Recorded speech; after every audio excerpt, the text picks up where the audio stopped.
ഇപ്പോൾ ഒരു യോദ്ധാവ് അല്ലെങ്കിൽ ഒരു ശിവജി അല്ലെങ്കിൽ അങ്ങനെയുള്ളൊരു വലിയൊരു വാരിയർ അല്ലെങ്കിൽ ഒരു രാജാവൊക്കെ ചെയ്യുമ്പോൾ അങ്ങനെ ഒരു നമുക്കൊരു സ്ട്രക്ചർ ഉള്ളത് നല്ലതാണ്. ഒരു ഹൈറ്റും ആ ഒരു ബോഡി ഷേപ്പും ഒക്കെ ഉള്ള ഒരു നല്ലതാണ്. കാരണം ഭരതേട്ടനോട് പലരും ചോദിച്ചു, ഈ ഇത്രയും ഇൻഎക്സ്പീരിയൻസ്ഡ് ആയിട്ടുള്ള 23 വയസ്സുള്ള ഒരാളെ ഈ രാജാവായിട്ട് 55 വയസ്സുള്ള രാജാവായിട്ട് എങ്ങനെ കാണും? അന്നേരം ഭരതേട്ടൻ പറഞ്ഞു, ഒരു രാജ്യത്തെ രാജാവെന്ന് പറഞ്ഞാൽ ആ രാജ്യത്തെ ഏറ്റവും നല്ല യോദ്ധാവെന്നാണ് വെപ്പ്.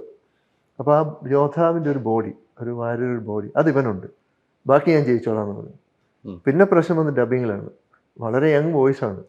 ഭരതേട്ടനാണെങ്കിൽ ഒറിജിനൽ ആർട്ടിസ്റ്റിനെ കൊണ്ട് മാത്രമേ എപ്പോഴും ഡബ് ചെയ്യുള്ളൂ.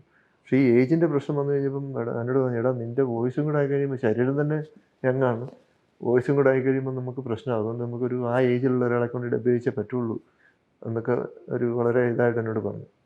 അപ്പം അങ്ങനെ ഒരുപാട് അപ്പോൾ തന്നെ എന്നെ കാണുന്നതിനൊരു 5 വർഷം മുമ്പെങ്ങാണ്ട് പുള്ളി വരച്ച സ്കെച്ച് ഞാനുമായിട്ട് പെർഫെക്റ്റ് മാച്ചായിരുന്നു. അപ്പോൾ അതൊക്കെ പുള്ളിയുടെ മനസ്സിലുണ്ടായിരുന്നു. ഭരതേട്ടൻ അല്ലാണ്ട് വേറൊരാളെ ഒരു പക്ഷേ ആ വേഷം എനിക്ക് തരില്ലായിരുന്നു.